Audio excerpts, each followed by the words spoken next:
Let's explore Gandalf's mysterious meeting with Tom Bombadil as he and the four hobbits return to the Shire after the destruction of the ring. But if you would know, I'm turning aside soon. I'm going to have a long talk with Bombadil, such a talk as I have not had in all my time.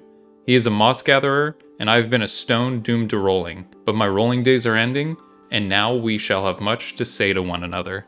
There's a ton of speculation around what this meeting between the two was for, but recently a viewer of mine commented with their very own unique theory as to why Gandalf chose to have words with Bombadil. Keep in mind, this is a comment to my own video covering their conversation. The link to that video is in the description below. I'm sorry, but it seems to me that the foundational idea of this video is flawed. All of the conversation points are based in the assumption that Gandalf is going to have a pleasant talk with Tom. I don't know about you, but I've never heard anyone consider being a moss gatherer a good thing. A moss gatherer is one who sits by and does nothing while all the work is done by others. A moss gatherer reaps the rewards of other people's work. A moss gatherer never improves things if it means they have to get involved. The best thing Gandalf has ever said about Tom is that he is disinterested in the world. He specifically cites Bombadil's capriciousness as the reason he can't trust him with the ring. He's not going to Tom to make conversation, he's going to have words with him. Now that Middle-earth is safe and his job is done, Gandalf is going to unvent on Tom about how he did nothing with his immense power, now that he knows the world will be fine if Bombadil does something to him. This is definitely a perspective that I've never heard or considered before, and it's kind of fun to imagine Gandalf being frustrated that he didn't get more help, but to be honest, I don't think it holds much weight.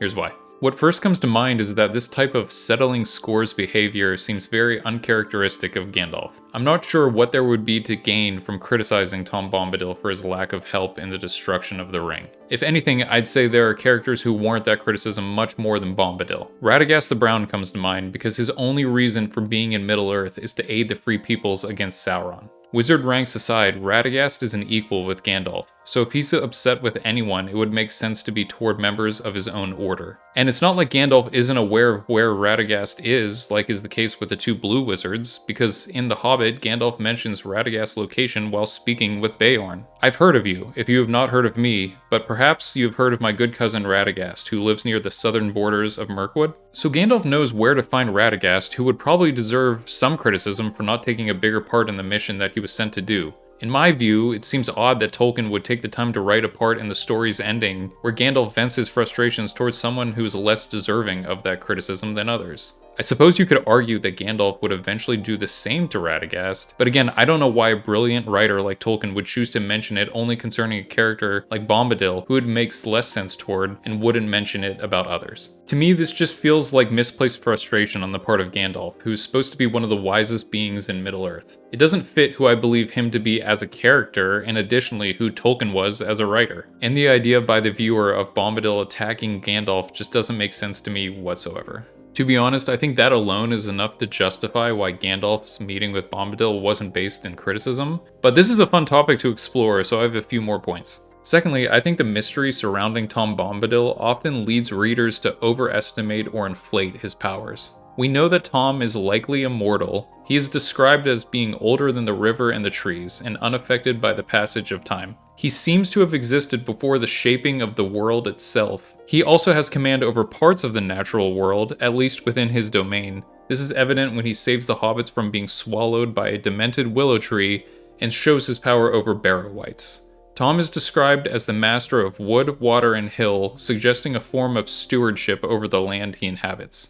So yes, Tom Bombadil is very powerful in his own way, but it's very unclear the extent of his powers, and if he can even wield them outside of his domain, which is something even Gandalf may allude to during the Council of Elrond. Could we not still send messages to him and obtain his help? Asked Aristor. It seems that he has a power even over the ring. No, I should not put it so, said Gandalf. Say rather that the ring has no power over him. He is his own master, but he cannot alter the ring itself, nor break its power over others.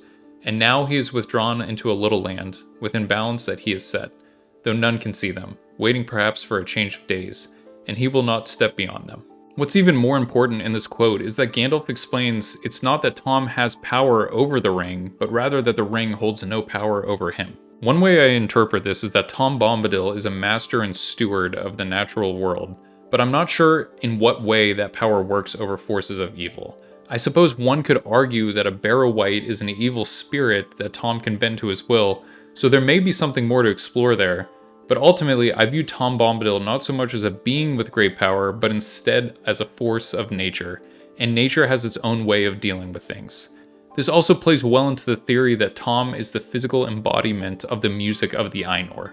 I think that may even hint as to why he has powers over Barrow-wights. They've infested a part of the natural world that he looks over, so then he has the power and authority to cast them out.